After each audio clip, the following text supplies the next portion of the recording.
Welcome back to another journey of the heart. The rain in Seoul was unrelenting, blurring the neon signs of Itaewon into streaks of bleeding light. Maya stood under the awning, shivering when he stepped beside her. He had nothing, a threadbare coat, worn-out shoes, yet the air around him hummed with an undeniable quiet authority. One look into his dark, storm-calm eyes, and a terrifying warmth bloomed in her chest. She didn't know it yet, but this broke stranger was about to rewrite her entire destiny. True worth isn't found in a bank account, but in the lengths someone will go to protect your peace. Today's story will teach you that sometimes, the greatest treasures are hidden beneath the humblest disguises, and real power is simply the capacity to love fiercely. Please like, share, and subscribe. The heavy oak doors of the law office clicked shut, sealing Maya's fate. Her stepmother, Evelyn, sat behind the sprawling mahogany desk, her manicured fingers steepled beneath her chin.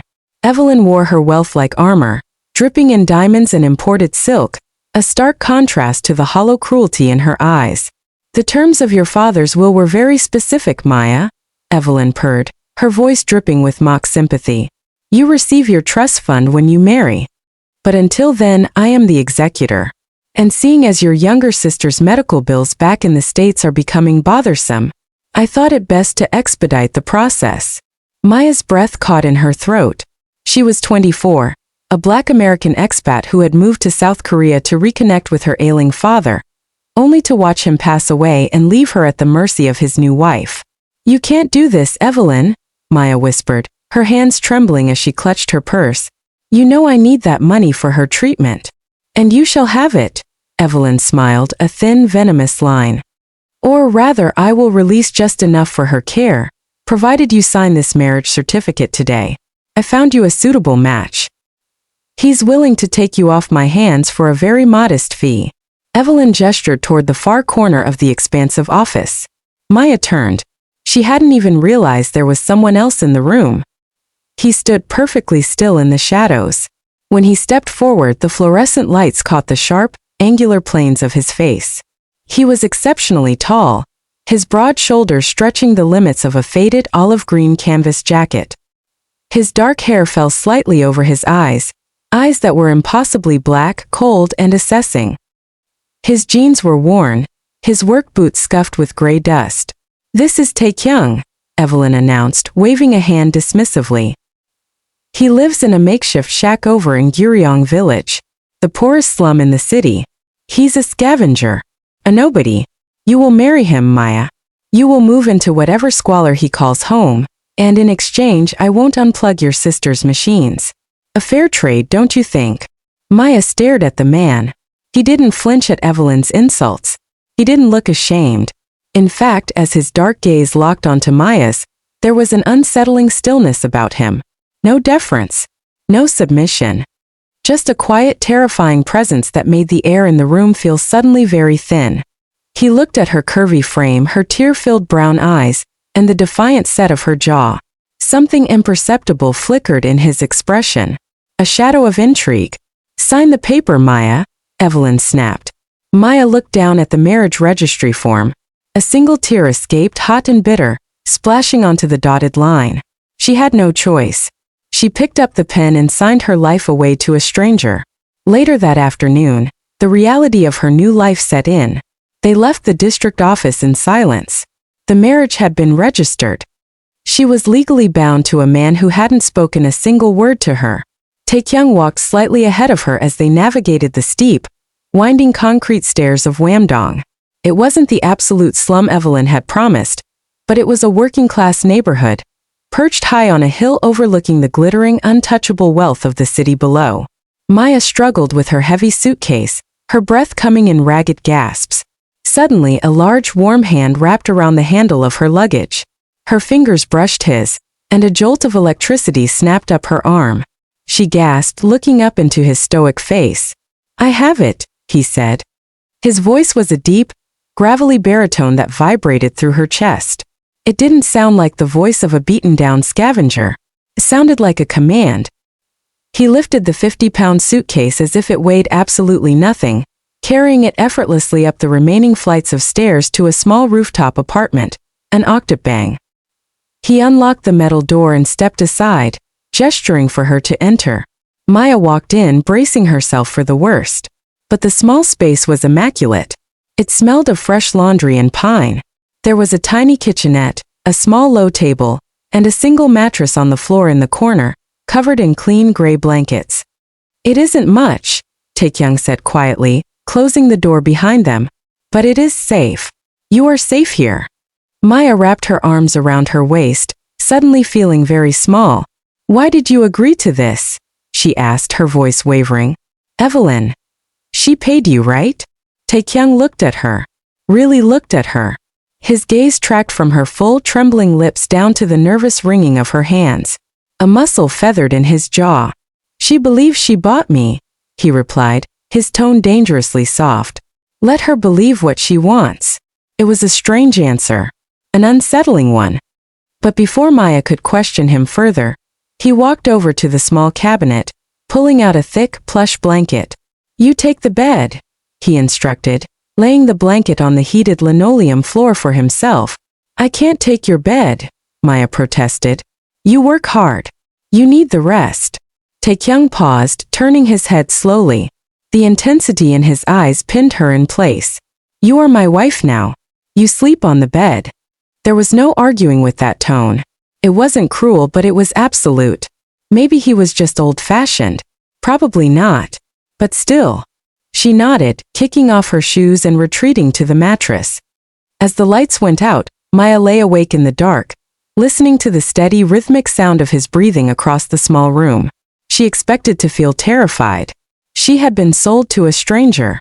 Yet, strangely, the suffocating anxiety that had plagued her for months was gone. In the dark, with this mysterious, towering man guarding the door, she felt something she hadn't felt in a very long time. Protected. A few days later, they had fallen into a quiet, unspoken routine. Tae-kyung would leave before the sun came up, dressed in his worn clothes. But he always left a hot bowl of nurungji, scorched rice soup, and a perfectly brewed cup of barley tea on the small table for her. Maya spent her days working at a small, artisanal bakery down in the bustling heart of Itaewon. It barely paid enough to cover her own daily expenses, but it kept her busy. It kept her mind off Evelyn and the bizarre reality of her arranged marriage. The bakery was loud, filled with tourists and locals alike. Maya wiped down the front counter, her apron dusted with flour. "Hey Maya," a voice called out. She turned to see Min-ho, the assistant manager. He was conventionally handsome, slicked back hair, expensive watch, and entirely too hands-on. "Yes, Min-ho?" she asked, stepping back slightly. "You look stressed," he murmured, leaning against the counter and crowding her space. "You know, you don't have to work so hard. A beautiful agassi like you. You should let a real man take care of you. Let me buy you dinner tonight. I'll show you how a woman should be treated." He reached out, his fingers brushing a stray curl from her cheek. Maya stiffened, pulling away. "Please don't. I'm married." Min-ho laughed, a condescending sound. "Married? To who? That bum who drops you off sometimes? I saw his shoes, Maya. The guy is a beggar. You think he can protect a woman like you?" The bell above the bakery door chimed. The immediate shift in the room's atmosphere was violent. The casual chatter of the patrons seemed to completely evaporate. The air pressure dropped. Maya looked toward the door. Tae-kyung stood there. He was in his usual faded jacket, but right now there was nothing humble about him. His posture was rigid, his broad shoulders blocking the entryway. His dark eyes were locked dead onto Min-ho's hand, which was still lingering near Maya's face. Tae-kyung didn't yell. He didn't cause a scene. He simply walked forward. Every step he took seemed to eat up the oxygen in the room. The casual, lazy grace of a predator closing in on its prey. Min-ho swallowed hard, instinctively taking a large step away from Maya. His bravado vanished, replaced by a sudden primal fear. Tae-kyung stopped directly in front of the counter. He didn't look at Min-ho. He kept his gaze completely on Maya. "Are you ready to go home?" His deep voice rumbled, smooth and terrifyingly calm. "Yes," Maya breathed, hastily untying her apron. "I'm off the clock." As Maya grabbed her coat, Tae-kyung slowly turned his head to look at Min-ho. He didn't say a single word. He just stared. A cold, dead, hollow stare that promised absolute ruin. Minho physically trembled, his face draining of color. He looked away, shrinking back against the pastry display, suddenly realizing he had stepped into the path of something he could not comprehend. Tae-kyung reached out, gently taking Maya's hand in his. His grip was warm, firm, and overwhelmingly protective. He let her out into the cool evening air. They walked up the hill in silence. The neon lights of the city painted the slick, damp streets in shades of pink and blue. Maya's heart was still hammering against her ribs. She couldn't shake the image of Tae-kyung in the bakery, the sheer, dominating force of his presence. It didn't make sense. Poor men, broken men, they didn't walk like that. They didn't command space like that. You didn't have to come get me, Maya said softly, breaking the silence. Tae-kyung didn't slow his pace. He kept her hand securely in his thumb lightly stroking her knuckles. I wanted to, he replied simply. They passed a brightly lit street cart selling hadiak. The sweet, cinnamon-laced scent of the fried pancakes filled the crisp air. Tae-kyung stopped, pulling a few crumpled bills from his pocket. He bought 2, wrapped in small paper cups, and handed the warmest one to Maya. Thank you, she smiled, the sweet gesture melting away the residual anxiety of the afternoon. They stood near the edge of the overlook, the sprawling metropolis of Seoul stretching out below them like a sea of diamonds. Tae-kyung leaned against the railing watching her eat. He didn't touch his own food. He just watched her, his dark eyes tracing the curve of her jaw, the fullness of her lips, the way the wind caught her dark hair. Does he touch you often? Tae-kyung asked. His voice was casual, but the undercurrent was dark. Lethal. Maya paused, lowering her food. Minho? No. He's just arrogant. He talks too much. He has no right to touch you, Tae-kyung stated, his jaw clenching. No one does. Only me. The words hung in the air, heavy and thick with possessive intent. Maya's breath hitched. She looked up at him, her heart doing a frantic flutter in her chest. The power imbalance between them was supposed to be clear. She was the wealthy expat's daughter. He was the scavenger. Yet, standing under the moonlight, he felt like a king, and she felt entirely at his mercy. Tae-kyung, she whispered, stepping slightly closer. He moved instantly, closing the distance between them. He reached out, his large, calloused hand gently cupping her cheek. His thumb brushed across her cheekbone. His heat radiated against her skin, drawing her in like a magnet. You are my wife, Maya, he murmured, his face lowering until his lips were mere inches from hers. The scent of him, wood smoke, clean rain, and something uniquely masculine, made her dizzy. I protect what is mine. He didn't kiss her. He lingered there, letting the unbearable tension stretch between them. A slow, agonizing burn. Maybe she should push him away. Probably not. But still. She leaned into his touch, her eyes fluttering shut. For the first time in her life, Maya felt a terrifying, exhilarating realization. She was falling for the poorest man in town, and he was hiding something monumental. By the end of the week, the lines between their arrangement and reality began to blur beautifully. Tae-kyung was obsessive in his care for her. It was in the small things. The way he always made sure she walked on the inside of the sidewalk, shielding her from the traffic. The way he meticulously repaired the broken heater in the apartment so she wouldn't shiver at night.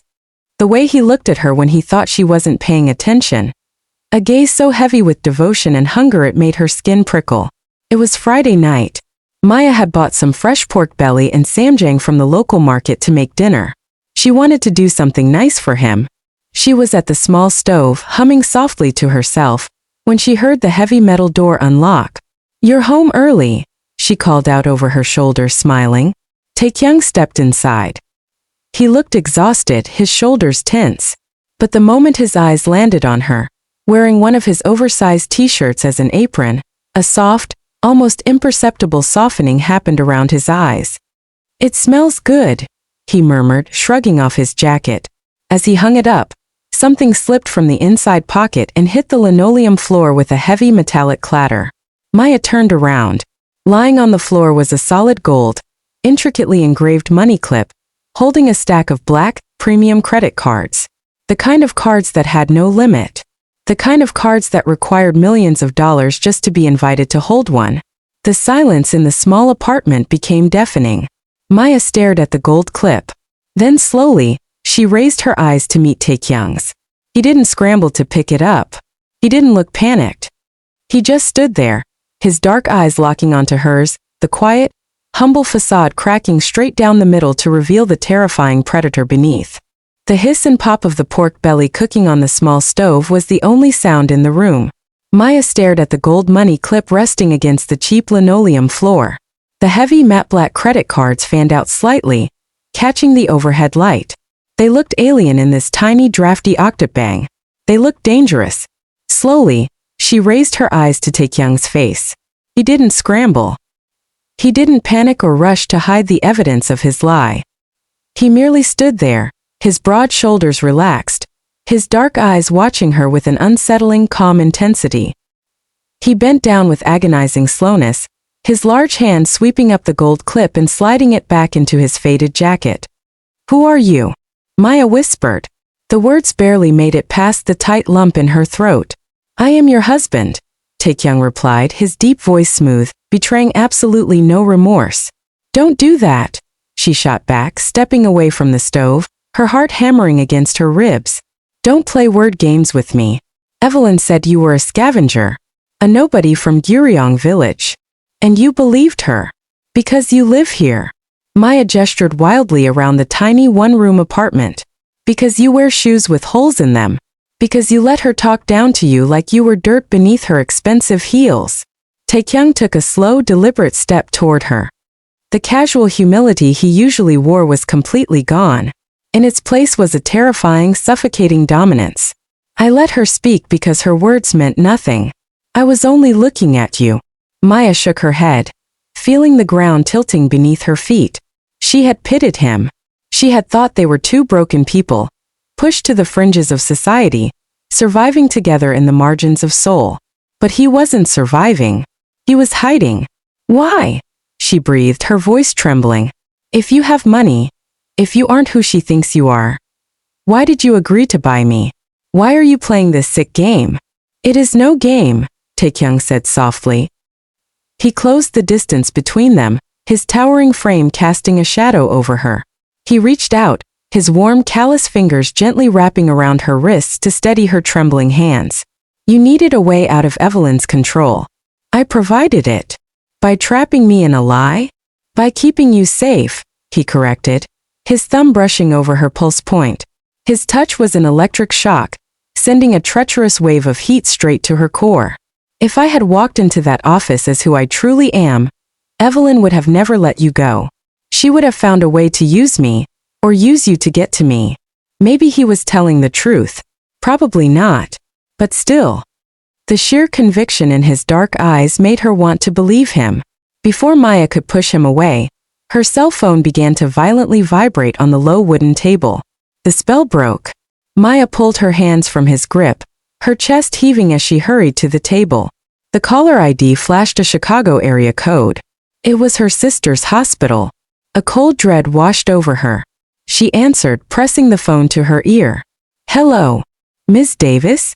This is the billing department at Memorial Hospital." A sterile, sympathetic voice echoed through the speaker. "We're calling to inform you that the recent wire transfer for your sister's continuing care was canceled. Her account is in severe arrears. If we don't receive payment by Monday, we will be forced to discharge her from the specialized care unit." The blood drained from Maya's face. The room suddenly felt entirely devoid of oxygen. No, that's impossible," Maya stammered, her vision blurring. "My stepmother, Evelyn Davis, she was supposed to authorize the transfer. I signed the papers. I did what she asked." "I'm so sorry, Ms. Davis. The executor specifically halted all medical disbursements this morning." The phone slipped from Maya's numb fingers, clattering onto the floor. Evelyn had lied. She had taken total control of the trust fund and cut Maya's sister off entirely. She had sold Maya to a stranger for absolutely nothing.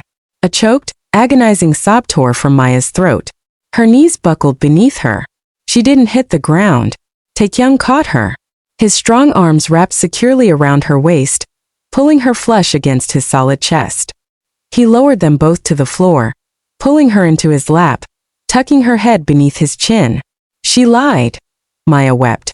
her fingers curling into the fabric of his shirt, clinging to him like a lifeline in a raging storm. She's going to let my sister die. I gave up everything and she lied. Tae-kyung didn't speak immediately. He just held her. He let her cry, his large hand gently stroking the back of her head, his lips pressed firmly against her dark curls. The raw, violent fury radiating from his body was a physical entity in the room. It wasn't directed at her. It was directed at the world that dared to make her cry. I will handle Evelyn, Tae-kyung rumbled, his voice dropping to a register so dark, so absolute it made Maya shiver. Your sister will not be moved. I swear it on my life. Maya looked up at him through her tears. The proximity was devastating. His face was mere inches from hers, his dark eyes burning with an intense, unyielding devotion that she had never seen from another human being. He reached up, his thumb wiping a stray tear from her cheek. His touch was so infinitely gentle, a stark contrast to the lethal promise he had just made. Why? She whispered, her breath mingling with his. Why are you doing this for me?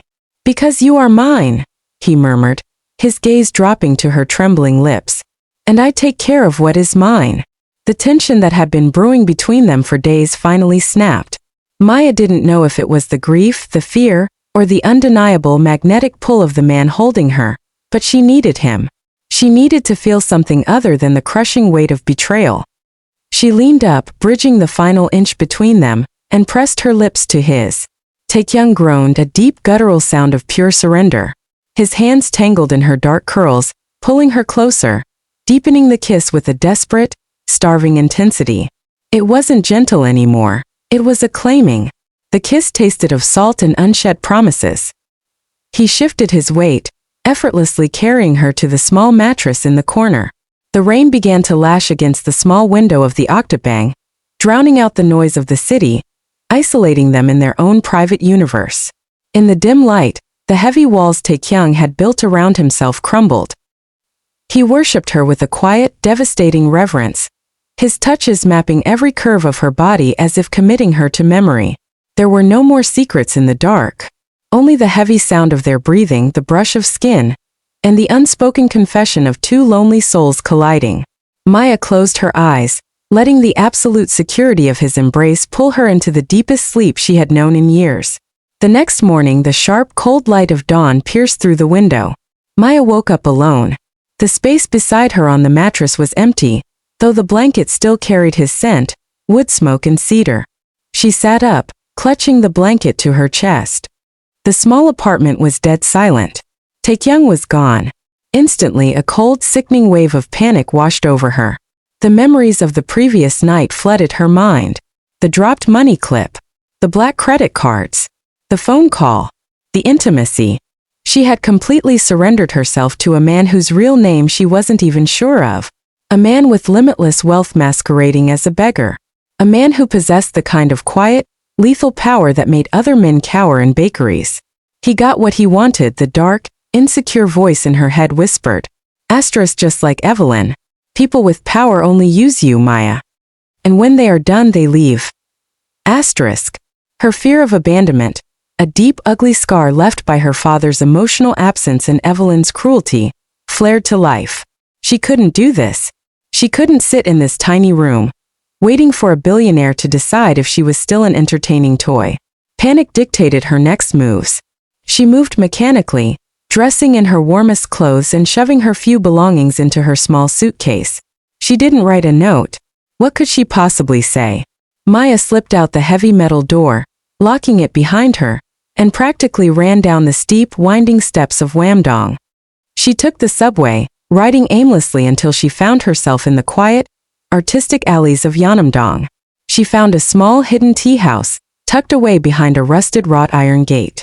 She ordered a cup of Yujicha citron tea, and sat in the furthest corner, staring blankly at the yellow liquid. She had no money. She had no plan. Her sister was in danger, and Maya had run away from the only person who had offered to help. You're an idiot, she told herself, wrapping her cold hands around the warm mug. But at least you won't be discarded again. Hours passed. The afternoon sun began to dip below the horizon, casting long gray shadows across the cobblestone alleyway outside the tea house window. Suddenly, the quiet, lo-fi music playing in the cafe seemed to drown beneath a heavy, vibrating hum. Maya looked out the window. 3 massive, heavily tinted black Genesis G90 SUVs crawled down the narrow alleyway, moving with the synchronized, predatory grace of a shark fleet. They boxed in the entrance of the tea house, completely blocking the street. The few patrons in the cafe froze. The barista stopped wiping the counter. The air grew impossibly thick. The doors of the SUVs opened simultaneously. A dozen men stepped out. They were all dressed in immaculate, tailored black suits. They moved with military precision, fanning out, securing the perimeter of the alleyway, their hands resting cautiously near the lapels of their jackets. Maya's breath hitched. Her heart pounded a frantic rhythm against her ribs. Then the rear door of the lead Genesis opened. Tae-kyung stepped out onto the cobblestones. Maya gasped, pressing her hand over her mouth. He wasn't wearing the faded canvas jacket. He wasn't wearing scuffed work boots. He was dressed in a bespoke, 3-piece midnight blue suit that clung perfectly to his broad, imposing physique. A heavy silver watch glinted on his wrist. His dark hair was styled, pushed back off his forehead, revealing the sharp, ruthless angles of his face. As he walked toward the door of the tea house, the dozen men in suits immediately bowed at a perfect 90-degree angle. "Hyungnim," they chorused in unison, their voices echoing off the brick walls. "Boss." Tae-kyung didn't acknowledge them. He didn't even look at them. His dark, storm-calm eyes burned right through the glass window, locking directly onto Maya. The bell above the door chimed as he stepped inside. The barista practically shrank behind the espresso machine. The power radiating from Tae-kyung was no longer hidden. It was a physical force, dominating the entire room. He walked slowly toward her corner booth. Every step sounded like a gavel falling in a silent courtroom. Maya pressed her back against the wooden booth, her hands trembling in her lap. She had run from a scavenger, only to be hunted down by a king. Tae-kyung stopped at her table.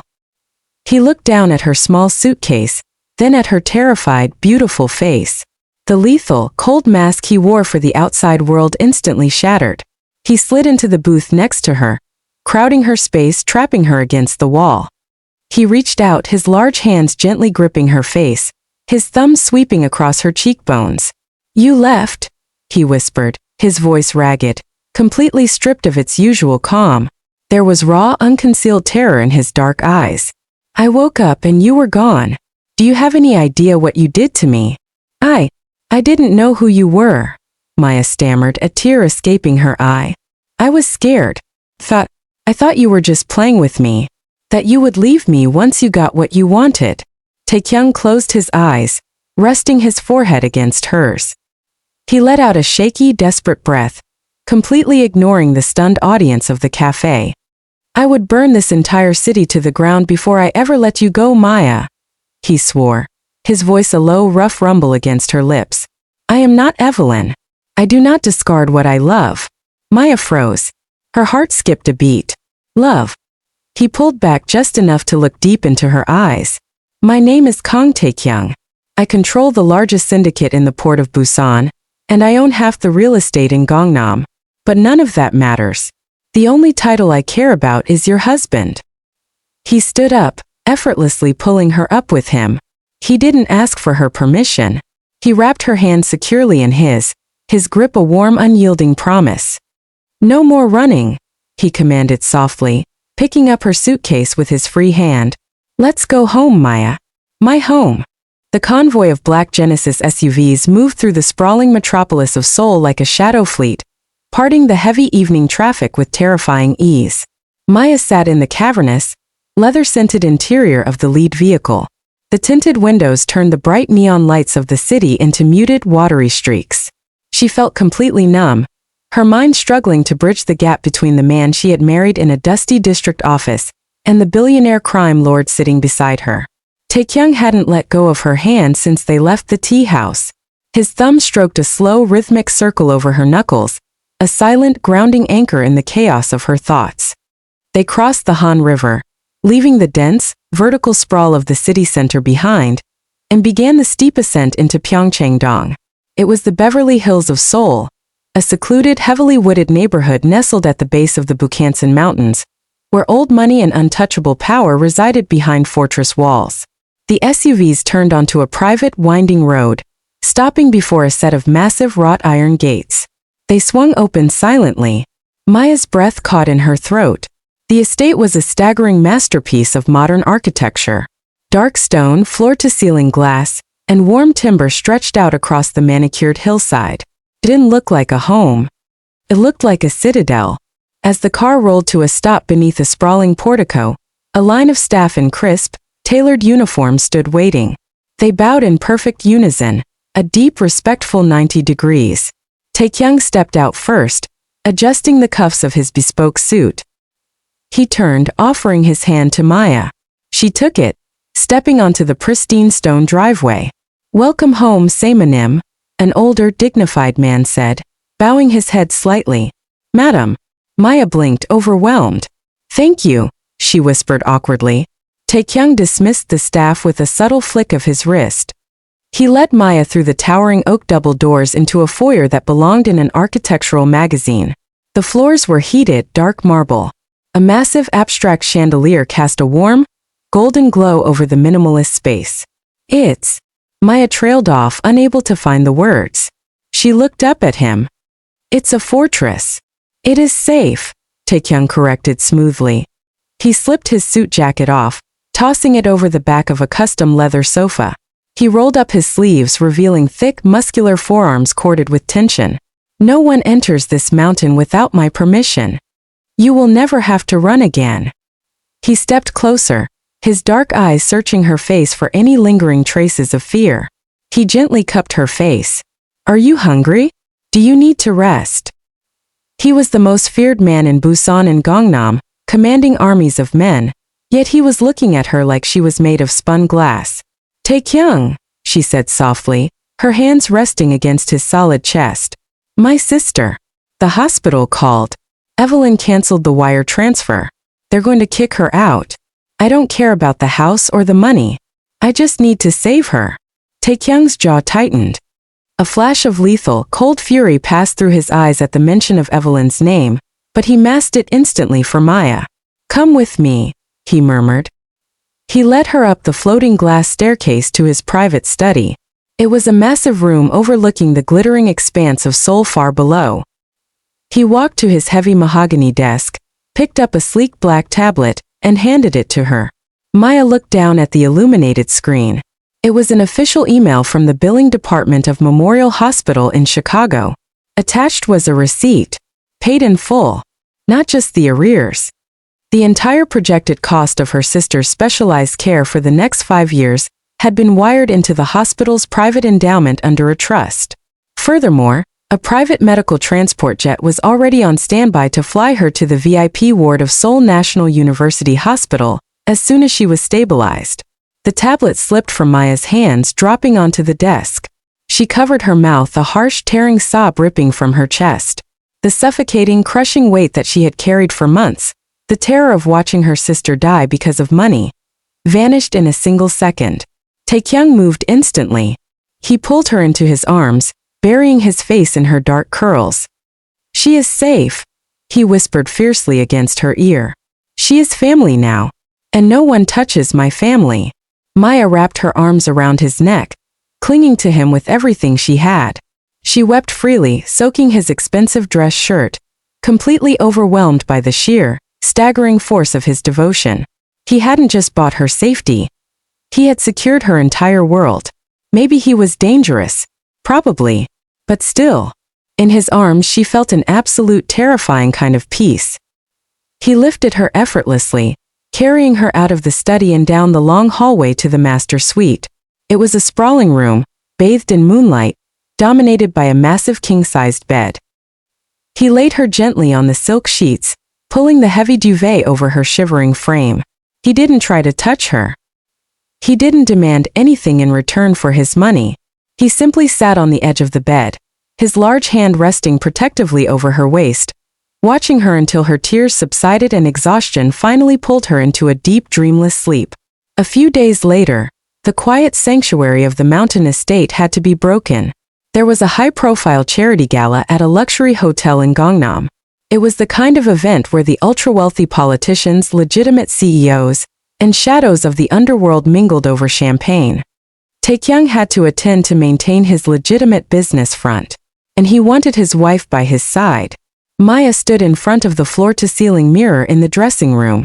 She wore a stunning deep emerald silk gown that clung perfectly to her curves, dropping into a dramatic sweep at her feet. A delicate diamond necklace, a gift left on her vanity that morning, rested against her collarbone. She looked beautiful, powerful, untouchable.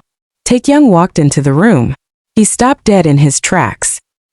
He was dressed in a razor-sharp black tuxedo, radiating absolute authority. But the moment he looked at her, his eyes darkened, heavy with a possessive, consuming heat. He crossed the room slowly, standing behind her, his gaze locked with hers in the mirror. His large hand slid around her waist, pulling her back flush against his chest. He lowered his head, pressing a hot, lingering kiss to the bare skin of her shoulder. "You are going to ruin me tonight," he murmured, his deep voice vibrating against her skin. Maya shivered, leaning back into his strength. "Are you sure I should come? I don't know anyone in your world." Tae-kyung met her eyes in the reflection. "They do not need to know you. They only need to know that you are mine. And that you are entirely out of their reach." The ballroom at the Grand Hyatt was a sea of glittering jewels, clinking crystal, and whispered power plays. The moment Tae-kyung entered with Maya on his arm, the atmosphere shifted. The music seemed to lower. Eyes darted toward them. Whispers swept through the crowd like a shockwave. Kang Tae-kyung, the ruthless, elusive king of the shadows, had married an American stranger. Tae-kyung kept Maya tucked securely against his side, his hand resting firmly on the small of her back. He navigated the room with cold, predatory grace, acknowledging greetings with nothing more than a brief, terrifying nod. Maya tried to keep her breathing steady. The intensity of the stares was overwhelming. "Tae-kyung," a slick, oily voice called out. A man approached them. He was wealthy, dressed in an ostentatious velvet dinner jacket, holding a glass of scotch. His eyes were entirely too bright, dancing with arrogant amusement. "Director Choi," Tae-kyung acknowledged, his voice dropping 10 degrees. It wasn't a friendly greeting. It was a warning. Choi ignored the chill in the air. His gaze slid entirely off Tae-kyung and landed directly on Maya. He looked her up and down, his eyes lingering on the dip of her emerald gown. A greasy, entitled smile spread across his face. "Well," Choi said in English, deliberately stepping closer to Maya. "You kept this absolute treasure hidden from us, Kang. What a beautiful exotic flower." He reached out, his hand moving to touch Maya's bare arm. He never made contact. Tae-kyung moved with blinding, lethal speed. His large hand shot out, catching Choi's wrist midair. The sharp crack of the grip echoed over the low hum of the ballroom. Choi gasped, the scotch splashing out of his glass onto the marble floor. Tae-kyung didn't raise his voice. He stepped seamlessly between Maya and the other man, fully shielding her with his broad body. His dark eyes were completely dead, void of any humanity. "If you ever look at my wife again," Tae-kyung whispered, his voice a horrifying silken rasp, "I will blind you. If you ever try to touch her again, I will remove your arm. Do you understand me, Choi?" Choi's face drained of all color. He trembled, violently nodding as Tae-kyung applied a sickening amount of pressure to the bones in his wrist. "Why yes," Choi stammered, sweating through his expensive velvet. "My apologies. I meant no disrespect." Tae-kyung released him with a look of pure disgust. "Walk away." Choi scrambled backward, practically fleeing into the crowd. Maya's heart was hammering against her ribs. She looked up at Tae-kyung. The monster had slipped out. The ruthless, territorial mafia boss was standing right in front of her, vibrating with barely contained violence. He turned to her, his chest heaving slightly. The coldness instantly melted from his eyes, replaced by a desperate, anxious need. "Did he scare you?" "No," Maya whispered, her hands finding the lapels of his tuxedo. "You scared him." Tae-kyung closed his eyes, exhaling a ragged breath. He pulled her flush against him, ignoring the staring room. Good. The night was supposed to end quietly after that. But fate, it seemed, had a twisted sense of humor. As they walked toward the grand staircase to leave the event, A shrill, familiar voice cut through the air. Maya! Maya froze. Evelyn was standing near the coat check. She was dressed in a gaudy designer gown, clutching a glass of champagne. Her eyes were wide, darting from the breathtaking diamond necklace resting on Maya's collarbone to the terrifying, towering man standing beside her. Evelyn's calculating mind tried to process the impossible. The beggar she had sold Maya to was standing in the most exclusive VIP room in Seoul, radiating billionaire authority. Maya, darling, Evelyn stammered, forcing a sickly sweet smile as she hurried over. I don't understand. What are you doing here? And who? She looked at Tae-kyung. Tae-kyung didn't step back. He stepped forward, his presence completely dwarfing Evelyn. I am her husband, Tae-kyung stated, his voice a low lethal hum. But the scavenger, Evelyn sputtered, her facade cracking. Was a test. Tae-kyung lied flawlessly, his eyes narrowing into cold slits. To see exactly how low you would stoop to ruin your stepdaughter. You failed, Evelyn. Evelyn bristled, her pride flaring up despite her obvious fear. Listen here. I am the executor of her father's estate. I control her trust. You may be rich, whoever you are, but you cannot speak to me. You control nothing, Tae-kyung interrupted. The absolute finality in his tone made the air around them freeze. Yesterday afternoon, I purchased the debts for your primary residence in Boston. I bought the holding company that manages your personal portfolios. And I froze your international credit lines due to suspected embezzlement from a medical trust. Evelyn stopped breathing. The champagne flute trembled in her hand. You sold my wife for pennies, Tae-kyung whispered softly, leaning down so only Evelyn could hear the dark promise in his words. Now you will learn what it means to truly have nothing. You are ruined, Evelyn.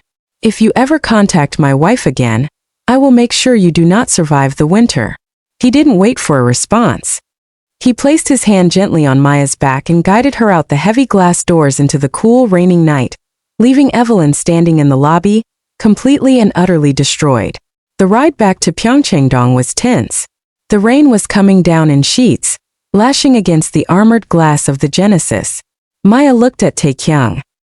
He had demolished the woman who tormented her with a single conversation. He had rewritten her entire life. It was intoxicating. It was terrifying. They were winding up the dark, heavily wooded mountain road near Bugaksan. The city lights were far below them. Suddenly, the lead security vehicle slammed on its brakes. Tires screeched on the wet asphalt. Maya was thrown forward, her seatbelt locking hard against her collarbone. Tae-kyung's arm shot across her chest instantly, pinning her safely back against the leather seat. Down! Tae-kyung roared. Before Maya could comprehend what was happening, the explosive sound of shattering glass echoed through the night. Not their car, the security vehicle ahead. A heavy black SUV had violently T-boned their escort, blocking the narrow mountain pass. Maya screamed as the terrifying pop-pop-pop of suppressed gunfire sounded from the tree line. Maya, look at me, Tae-kyung commanded, pulling her down entirely beneath the window line. He covered her body completely with his own, shielding her with his broad back. The armored glass of their Genesis cracked under the impact of heavy projectiles, webbing into white spiders, but it held. Outside, chaos erupted.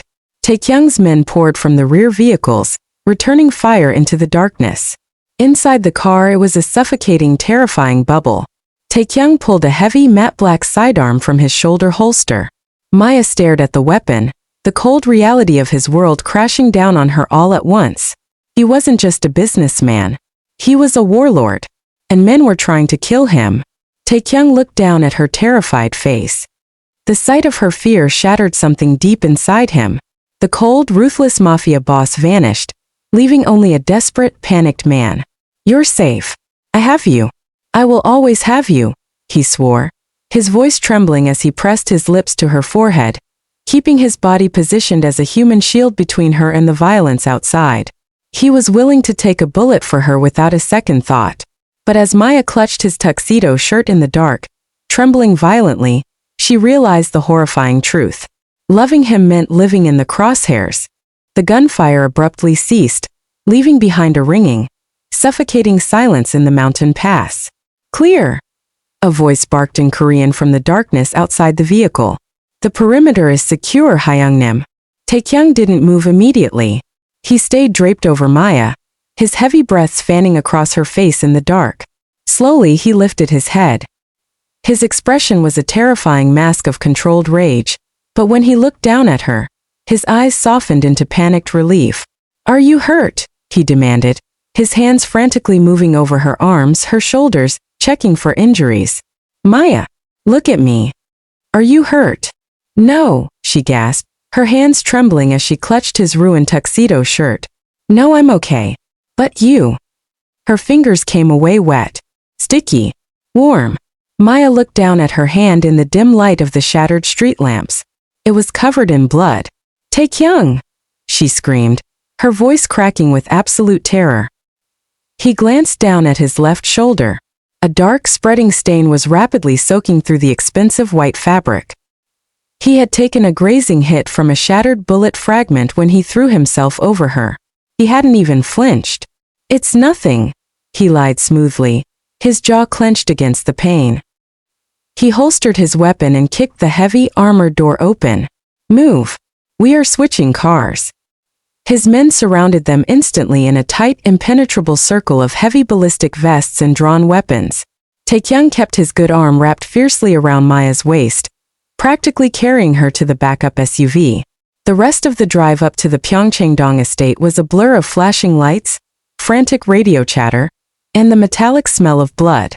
By the time they reached the fortress, the estate's private physician was already waiting in the master suite. Maya stood in the corner of the expansive room, her arms wrapped tightly around herself, shivering despite the heat. She watched as the doctor carefully stitched the deep gash in Tae-kyung's shoulder. Tae-kyung sat perfectly still on the edge of the bed, his torso bare, his muscles coiled with tension. He didn't make a sound. He didn't even wince. He just kept his dark eyes locked entirely on Maya. When the doctor finally finished, bowing respectfully and leaving the room with his medical bag, the heavy silence crashed down on them. Tae-kyung stood up. His chest was wrapped in white gauze, a stark contrast to his golden skin and the dark, violent tattoos curling over his ribs. He took a step toward her. Maya took a step back. Tae-kyung froze. The absolute devastation that crossed his face was heartbreaking. "Maya," he whispered, his voice cracking. "You were shot," she choked out, the tears finally spilling over her eyelashes. "You bled on me, Tae-kyung. They tried to kill you. They failed. And they are already dead," he stated, the cold, lethal truth slipping out. But seeing her flinch at the words, he immediately softened. "I am sorry you had to see that. I never wanted this world to touch you. But it is you," she cried, hugging herself tighter. "This is who you are. You're a target. And tonight I realize that if they kill you, I lose everything. I lose the only person who has ever," she stopped, her chest heaving, "who has ever truly loved me." She couldn't say it. The fear was too paralyzing. Her entire life had been a series of abandonments. Her mother, her father, Evelyn. And now the universe had finally given her a man who worshipped the ground she walked on, only to place him directly in the crosshairs of a sniper rifle. "I can't live like this," Maya whispered, her voice breaking. "I can't wake up every day wondering if you're going to come home, or if I'm going to get a call saying the king of Busan is dead." Tae-kyung's breath hitched. The fear in her eyes was destroying him piece by piece. "Would you leave?" he asked, his voice a raw, desperate rasp. "After everything? Would you run from me?" Maybe she should. To save herself the heartbreak. Probably not.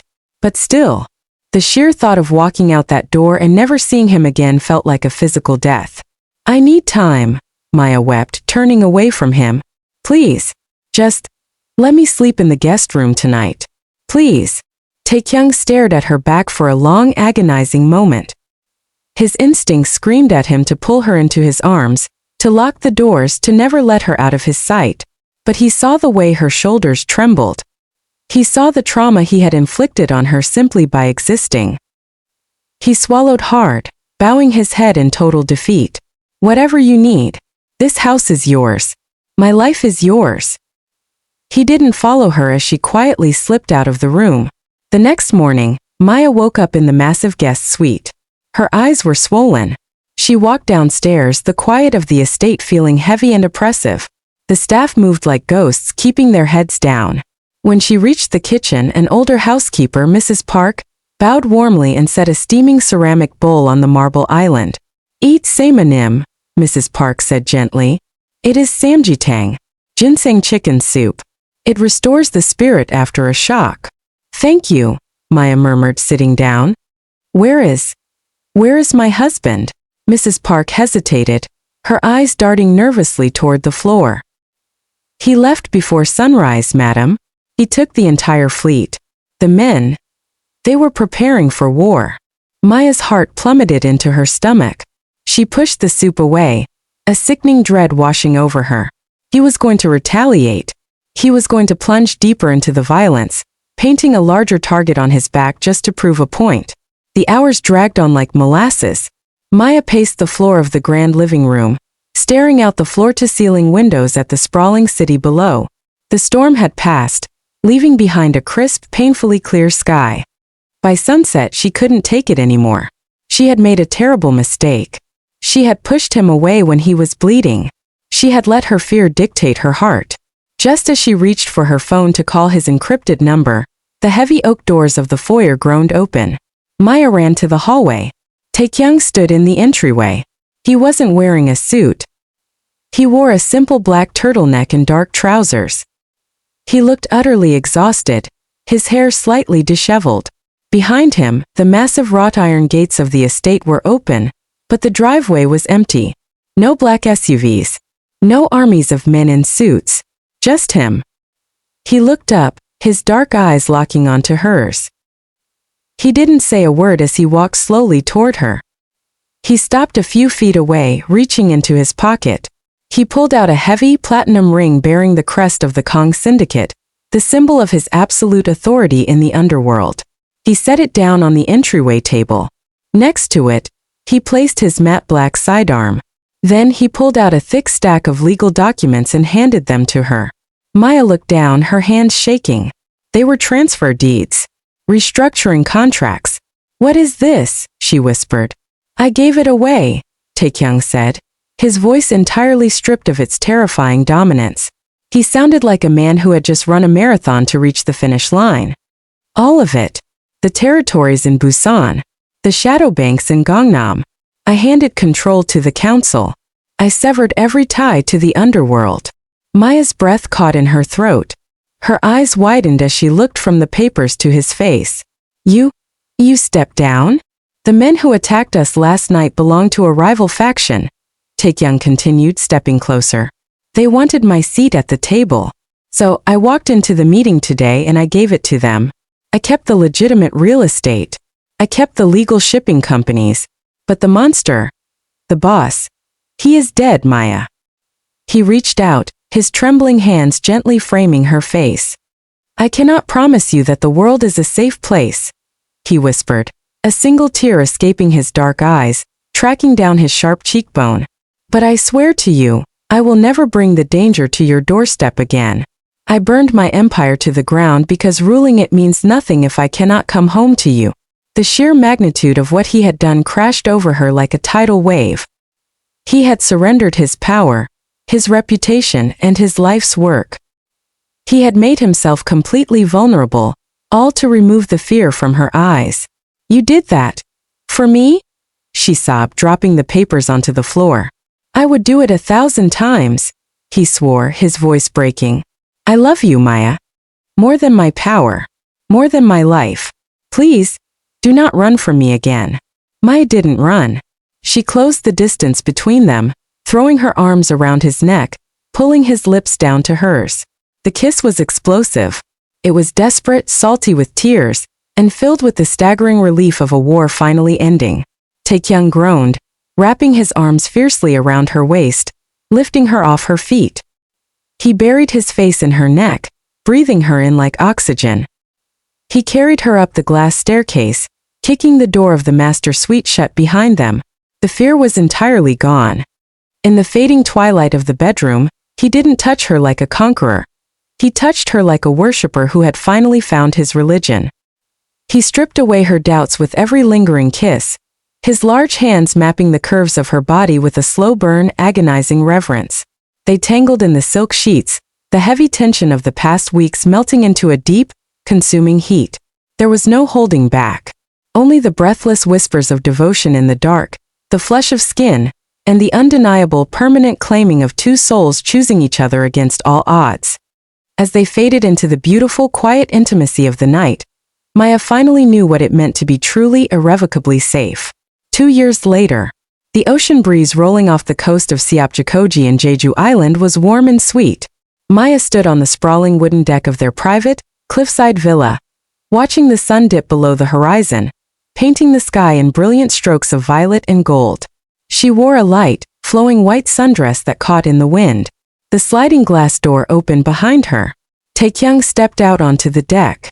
He looked completely different from the terrifying Mafia boss she had met in that cold law office. He wore a simple linen shirt and loose trousers. The hard, lethal lines of his face had softened into a permanent, quiet contentment. He walked up behind her, wrapping his arms securely around her waist, and rested his chin on her shoulder. "The hospital just called," Tae-kyung murmured, his voice a low, comforting rumble against her ear. "Your sister's latest scans from SNU are completely clear. The doctors say she can travel back to the States for a vacation next month if she wants." Maya smiled, leaning her head back against his solid chest, overwhelmed with a profound sense of gratitude. She wants to stay here. She said she's craving bungeopang from the street market in Myeongdong. Tae-kyung chuckled softly, a warm sound that still made Maya's heart flutter. "Then we will buy her as much as she wants." He shifted his hands, moving them from her waist to rest gently over the pronounced, beautiful swell of her pregnant belly.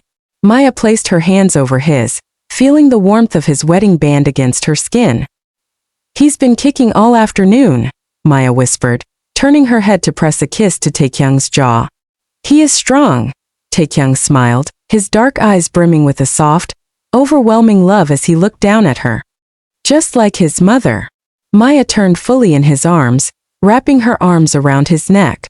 The power imbalance that had once terrified her was entirely gone. They were equals, partners, a family forged in chaos but living in absolute peace. "Do you ever miss it?" Maya asked softly, brushing a stray lock of dark hair from his forehead. "The power, the empire." Tae-kyung didn't even hesitate. He looked deep into her eyes, leaning down to press a soft, lingering kiss to her lips. "My entire empire is right here in my arms," he whispered.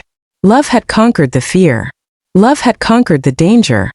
And as the stars began to appear over the quiet ocean, Maya knew with absolute certainty that she had married the richest man in the world.